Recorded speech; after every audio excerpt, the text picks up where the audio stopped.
Well, as we head in to our third Premier League season with Southend United, looking desperately to avoid a final day relegation battle again, we have got a transfer window that I would describe as interesting rather than good or bad.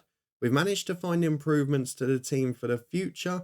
We've managed to find a few upgrades for now, but I feel in some cases we've paid overinflated prices. We've not really improved the positions I wanted to the most. Most importantly, we've missed out on a number of stars.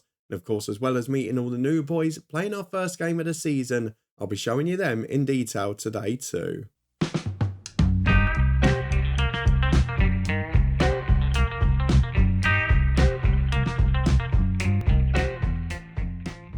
Yes, hello and welcome along to part 63 of Saving Southend with me, Daniel. We are back today to face Alex Neil's Leicester on the first day of the Premier League season. And in fact, have they come up from the Championship? I'm pretty sure they have. No, they haven't. They've been up here for years. God, I am not the most attentive, am I? We're going to get through that fixture. We're going to look at our new signings and some of the stars we missed out on. The good news for this season, we're back at Steve Tilson Park. And it's been given yet another expansion since you were last with me. So if you're looking forward to all of that stuff, as well as starting a new season, then please do put a thumbs up on the video. The voice is almost back, so hopefully we'll last today. But let's start by having a look at the club info, because off the pitch, we can't argue with the progress we're making. Exceptional academy, excellent youth recruitment and facilities, up to youth level 2 with superb training facilities, and another 777 seats added to the stadium. And now I'd argue for the rest of this save, we've got a competitive Premier League ground. 22,140. We're ready for Premier League football, and hopefully we can make money by selling that out every week. So let's go and have a look at the summer transfer window, which has been a little bit frustrating, I've got to be honest, because most of the players we wanted, we missed out on. And we've ended up with second or third choices, which is not a bad thing in the long term, but in the short term, they're less good. We've got players who are going to be brilliant in a few years' time, but the ones that we were looking at were already brilliant, and that's maybe not the case with the ones we've ended up with. So let me start by showing you a couple of the boys that we could have had that we've now not got, because the biggest one is centre-half, because Aston Villa stole our star player, and the one that we wanted was Alex Humphreys. Wouldn't discuss terms with us when Bournemouth got relegated until the league's officially switched over, by which point there was loads of interest and Aston Villa got him. We were willing to pay 24 million, but he just picked Aston Villa, who could afford to pay more, who gave him a decent squad role. I understand it, but the thing I loved about him, a no-nonsense defender, 18 positioning, great physicality. He was just my type of defender, and unfortunately, we're not going to have a chance to get him again because he's far too good for our level now. The second player we missed out on was this guy, who was going to be part of a change of style and shape for me in the future. He was a right back who's got the inverted attributes as a left footer, also a very good left back, a good number 10 weirdly, but had great attributes as well. Unfortunately, he rejected us outright. Wasn't even a case of, we're not happy to come and join you because we've got this offer. He just didn't want to join us. So one that we missed out on despite the scout saying it was okay. Once we got to him, he doubled and tripled his wage demands, which didn't really work out. I then got a bit of a sucker punch from the team in the Championship that we're playing in the first round of the League Cup, because Plymouth's Sergey is a striker I identified very quickly as a star target man for this year. You can see why I wanted him, can't you? However, Plymouth want £40 million. Plymouth are a bottom half Championship team and have been previously as well. How on earth are they commanding 40 million for centre forwards? I mean, he's very good, but he's not that good. So we let him go by as well. There are a couple of others, but we'll be here all day if I talk about them. So let's move on to the deals that did get done, starting with the released players. Because out of the club, no one who's really been a star this year for the team, but a few that have played important roles in the past. So Roddy McGregor, who was a good part of that Championship winning squad. He's 29 years of age now and hopefully will get another club. Ezra Carrington, another that had been out on loan before, played a fair part in that Championship season too. Micah Hutchinson, a youngster with good potential ability but never really looked like reaching it. Sean Rose was an interesting one. We signed him and he has actually developed, but he's not got the potential for Premier League level, so it was better to let him go elsewhere, albeit no one snapped him up yet. But he would have been a good player if we developed at the rate we probably expected to. Dylan Knight was a young goalkeeper with a bit of potential. He's gone to Watford now. Didn't have the attributes for me though. And Sammy Halls is the only other one worth mentioning. He's now gone to Wealdstone, but hopefully will carve a professional career in the long-term future. As we move on to the ins and outs, we need to go back to last season first because there was one deal in and out at the end of the previous season. The out was, in fact, that didn't make it onto that page, but the in was Kerr Smith. We'll deal with it this way. He is 1.9 million from Bournemouth, is a name you'll recognise, all the way back from FM21 in our Dundee United save. Pretty sure we had him at Derby one year as well. A really good defender, not as good as Humphreys, who we missed out on, but is definitely an upgrade on the Humphreys we had, Bashir, last season. He also gives us natural right-sided balance, and for a couple of million quid at 26, a 3-star defender, I think that's a good deal. We've basically replaced a 2-star backup with a 3-star one, which means when we have injuries, we shouldn't be affected quite so badly. He is a player that's played a lot of football in the Championship, and a fair amount in the Premier League too. If you look at his previous 2 transfers, there's clearly something there, because they total £31 million. So I'm happy with that as a backup signing. As we move on to this year though, lots of money spent, including one big standout record fee, but also a lot of players going out of the club, either permanently on loan. And there's another few goodbyes here that we need to notice, quite frankly. Robbie Allen, who we signed last summer, 500 odd grand, has gone out on loan to Wrexham. We hope he'll develop in League One and at least reach Championship level and make us a profit, but probably a reason he was 500 grand now in truth. 2 of our former legends, Reece Russell-Denny, who is a centre midfielder at 25 now, and Sonny Perkins, the 27-year-old striker, have both gone together to Motherwell in the SPL. 2 absolute gems for us in both League One and the Championship, and fully deserve the chance at regular football. Jack Swift, the youngster, has gone out on loan. AD Viner the same. Jack Morehouse, though, is one we've got to mention. Preston promoted back to the Championship. He's gone to join them. Really good Championship player. Played for us in 5 divisions, but just isn't quite good enough now. And unfortunately, we have to say goodbye to him. But important to keep him on the books, because if we go down, he'll be first name on the team sheet in the Championship. Moving on to the next first teamer that leaves probably gives you an indicator of where one of our improvements is, because Marcel Wolski, who we signed last summer as a young Polish right winger, has gone on loan to Stoke.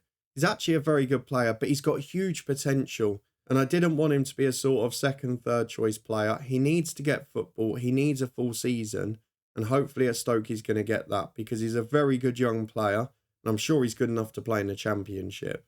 So he goes there for a season. One man leaving permanently, though, is our backup keeper, Callan McKenna. He's gone to Middlesbrough for 600 grand, which for a keeper of his standard, who we got for nothing, makes perfect sense in truth. He wasn't happy not playing too much, and he's having a shocking time at Middlesbrough, so hopefully his time will improve there. He's only played 1 league game for us, though, so won't be missed too much. We'll come back to Bradley Bacon. That's a bit of a development signing. Christian Jigel has gone out on loan again, this time to Watford. He's a good player. We're retraining him as a striker. And he's another one we picked up for $500,000 or so. We didn't really have a place for him, and it's shown so far. Huddersfield were awful to him when he went out on loan there. Only played 1 league game. So hopefully here he'll get a bit more action and he'll get a chance to shine at Championship level. I will mention one of the youth players we've loaned out, because Ademola Okoye has got huge potential and is starting to develop like a star. He's gone to AFC Wimbledon and is playing regularly in League One, which could be a make or break season for him already at his young age. David Mabama is the next one who moves on to Birmingham. He goes out on loan because, frankly, we've paid for a big record signing. He goes there and will hopefully get good football in the Championship, but after injuries and after a good loan spell at Stoke last season, where he scored, 1 in 2 there in the Championship, he just needs to get football at Birmingham, and hopefully he'll score plenty of goals. As we keep going down, there's a few forgotten names in here, aren't there? You got Ayrton Moses, who's gone to Wimbledon as well. Decent midfielder, but isn't going to make it. Then we get to a couple of permanent departures, though. Nicky Morgan, you may remember, the young striker, has gone to Stoke for 600 grand with a 40% sell-on. Seemed like a deal too good to refuse when he had 1 or 2 years left on his contract, wasn't really developing that much off the pitch, and on it was only getting involved in loan spells at Sutton, and last year actually got worse and was involved in a relegation. So that one seemed like a gamble worth taking. And then Josh Brookin, the offer too good to refuse. 4.1 million for a right back who's gone to Lyon remarkably. He's a big name, he's a South African international, but he wasn't great for us at that level, was he? Had the core attributes, didn't have the all-round game. And in the end, it's a great deal for the club, it's a great deal for the kid. Let's hope it works out for everyone. 3 more worth mentioning. Bashir Humphreys, the first of them. Because of Kerr Smith signing, he's gone out on loan to Salford. 110 grand plus all the wages paid. Really good deal for him. We've also got Paul Richardson out to our feeder club Chesterfield. The youngster is a model citizen, but just is not developing at all. It's really weird with first team football. And then the forgotten man again at Jayden Dans, still on the books at the club. He's gone to League One Wrexham, who have got an option to buy him. He is also out of contract at the end of the year. For him, he just deserves to be playing now, and hopefully this year he can do it. But I'll still never forgive him for rejecting that 14 million Sunderland move a few years ago. We're definitely not going to get that for him now. Let's move on to the ins though, with all those out the way, because the ins is where it's happening.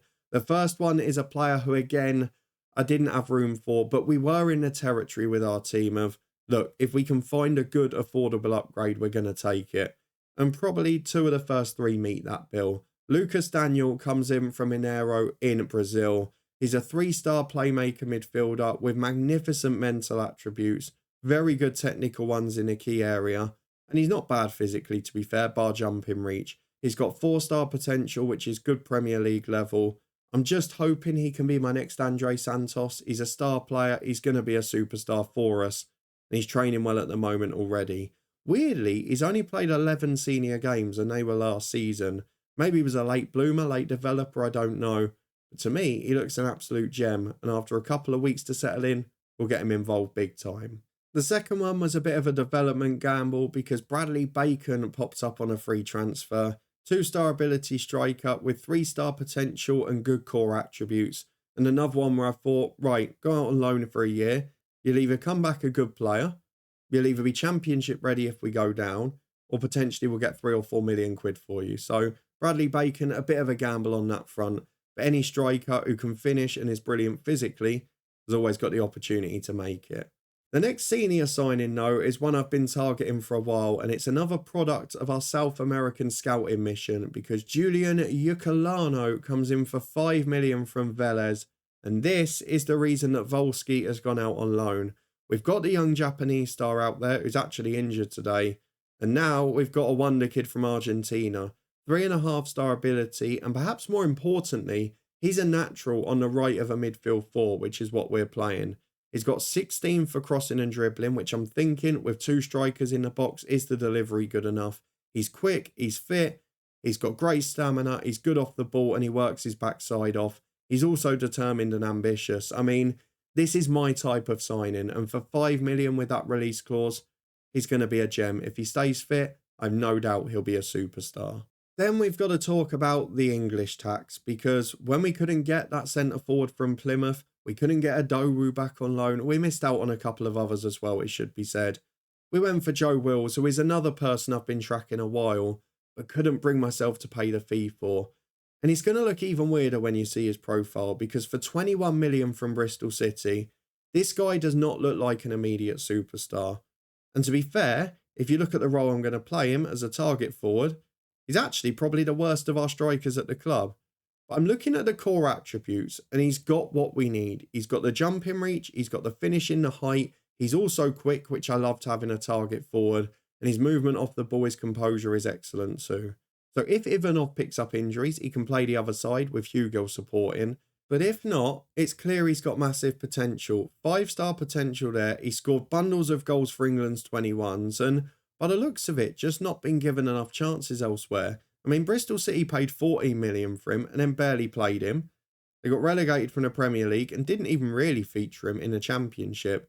But for Palace prior to that, he was really good. And if we can get him playing and confident and in form, I've got a little feeling he's going to be a superstar. And based on the fact that he's English and 21, we're probably not going to lose money on him anyway. The final 2 are to fill voids in the squad where we're down to our sort of 3rd or 4th choice in truth. We mentioned a right back we missed out on. we missed out on plenty of them. Martin Baranda is the man we've gone for. 6.75 million from Brighton. It's a Portuguese 23-year-old who was a regular at youth level but never broke into their first team. A Benfica Academy product with great physical attributes, maybe a bit limited elsewhere. He's a slight upgrade on Brookin and probably not much more at the moment, but he's got bigger potential. He's got a good personality, very versatile in our back four, and hopefully a bit of a gem for the future. Has got football under his belt at championship level last year, and because of an injury, will start the first game today, but Brighton signed him for 18 million, so he must be a decent player potentially. I'm hopeful we can help him reach it, with him vying for Adeniji spot at right back. And then the final sign-in, nothing exciting, a backup goalkeeper from Toronto FC. 4.4 million for El Salvador international Alexi Orellana. 22 years of age but has 69 international caps. He is, by their standards, a generational talent. And given his personality, his agility and his shot stopping, I feel he could be a star of the future. He's actually not far off Caljo, if I get you the comparison wheel. It's very close between them in certain areas. So I think, given the season, we'll see who does better in League and Cup and maybe give one or the other a chance. But for now, we're going to stick with Caljo. I don't like to make too many changes at once. But the fact he's been playing in the MLS for years speaks perfect English as well, which is great. So overall, as you can see, it's a bit of a weird summer. We've got upgrades that are going to be really helpful for the future. But I just feel like the one area I really wanted to improve was centre half. And if we got that Humphreys in, I would have said, what a summer, we're ready to go mid-table. As it is, we've improved those attacking areas again, but defenders are very hard to come by, and this season, we're only a couple of injuries away from disaster again. Let's have a look if the media agree though, because if we see the season preview, we are not the favourites to go down. Swansea City have come up and they're expected to be hefty favourites. Fulham are also there, another of the promoted clubs, with the likes of Norwich and Nottingham Forest who have been in recent relegation battles, and Brentford have come up as well, the side that we survived at the expense of on the final day in our first Premier League season with 34 points. So that's how we look at the moment. It's a bit frustrating because a week or so ago, I'd have said we've come back with a really good pre-season, we've had no real injuries, we've been able to get results, and it's all looking lovely. Then this week, we've just had little knock after little knock, 4 or 5 players, and a few of them are going to miss out today, which means more new players than I would have liked. But the cohesion, the atmosphere, far better than it was last summer, and everything's looking good. It says 2 players are unhappy, but there are no player issues. Don't really understand that one there. But let's go and get through the fixtures to our first game of the season. Leicester at home, probably one of those games we've got to be thinking about winning, isn't it? They had a good season last season, despite me forgetting the fact they were in the Prem. They've got some good players. Dewsbury Hall still there, as is Sutar at the back. Christensen another one. And Jonah Hodgkinson in midfield. Great regen name from last year. Braybrook scored hatfuls against us last time. And Elmas and Nketiah, both good attacking players at this level. So let's have a look at the team I've gone for today. I'm trying to keep it as few changes as possible from last year. Not entirely possible because Adeniji is out. Takatsuka is out. We got Diogo Fernandez back on loan till the end of January, but he's out as well. So that means on the right-hand side, we've had to bring in the 2 new boys. Baranda and Yukalano both come in. But otherwise, it is 9 players that were here last year. Of the bench, Joe Wills is a new boy, the backup keeper, and Kerr Smith the same. Oh, and Lucas Daniel too. But there are a few familiar faces as well. So this is the team that we've gone for today. And bar right back and the centre forward, which will both be replaced soon, there's not much weakness in this team now. Okay, there's not a lot of standout quality, but if Ivanov stays fit and Ukalano delivers, we might have something special going on here. We've got Caljo in goal with Ishmael and Baranda the fullbacks, Williams and Parker at centre half. Ukalano and Sam Amo are the wingers with Harrison and Jimenez in central midfield. And then it's Joe Hugill and Teddy Ivanov up front. And so much of our season is going to rest on that boy, improving all the time off the pitch. Now what can he deliver when he's on it? Well, 3 changes for our visitors, managed by Alex Neil, and Sepp Vandenberg comes in, a man we know from our Bristol City save last year. Lucien Agume in the middle, he was at Rangers in our Twitch save. Oh, Mitrovic is still there at 37, he scored against us last year, and Hermansen's still at the club as the sub-keeper.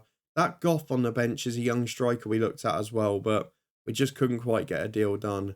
Let's go and get into the first half then. Steve Tilson Park is looking lovely. It's looking expanded. It's looking like it's hosting lots of people, and it's sold out as well. Now can we deliver a performance for them? We know we rarely keep a clean sheet, but I would like to be on the front foot as Leicester put the corner in, which is headed away. Braybrooke gets it on the right though. He tormented us last time we faced them. Caljo gets on the end of the cross though, and he holds it well under very little pressure.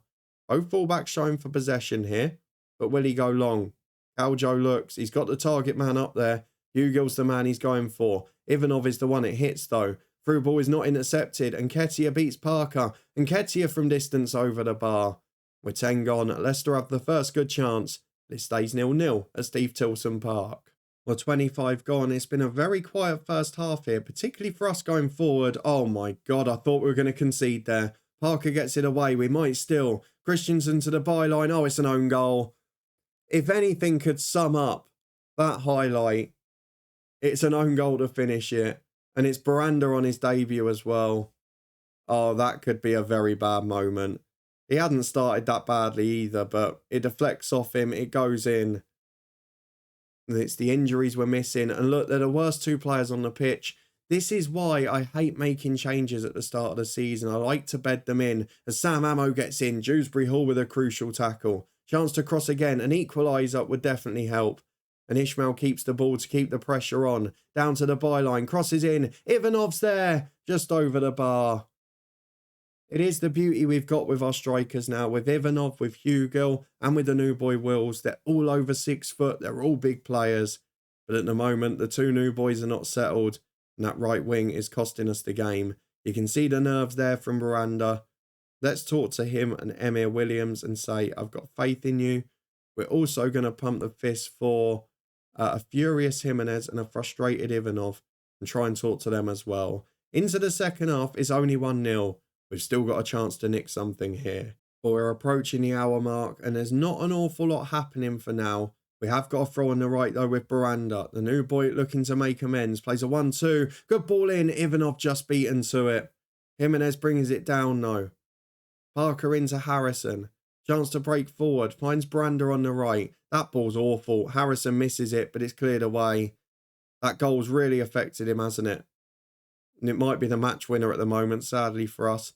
As Sepp Vandenberg finds Hodgkinson. Good challenge, Emir Williams. Brilliant defending. Sam Ammo breaks away down the left. He's got support, but he doesn't need it. Beats his man with ease. Finds Jimenez. Right to Ukulano. On debut. He's done the opposite. He bails his mate out. Ukulano on debut. Makes it 1-1. He'd had a poor game, and he's still unhappy apparently. But that is a really big goal. We've not really got a natural right back on the bench. I've either got to go for Kerr Smith, who would be a taller and support option, or I go for Leznik off the right, which I think is more familiar for now. We're also going to take off Hugill for Joe Wills, give him a debut. I was thinking about a Dozy, but Ukulano scored now. I'm going to give it a few more minutes before making any more. 2 changes made, 1 debutant on up front. Our record signing is there. I don't know what's happened to me in this save. My 2 strikers are now worth 35 million quid in signings. Not the way I usually operate. There's a few tired legs as we put a free kick in, half away, and Harrison will recycle it. On the left-hand side, there's 3 in the box. Harrison to Ukulano. Instant hero. 2 goals for Ukulano on debut. I was a minute away from taking him off. And my word, it would have been a mistake, wouldn't it? What a hero. What a 5 million that is spent.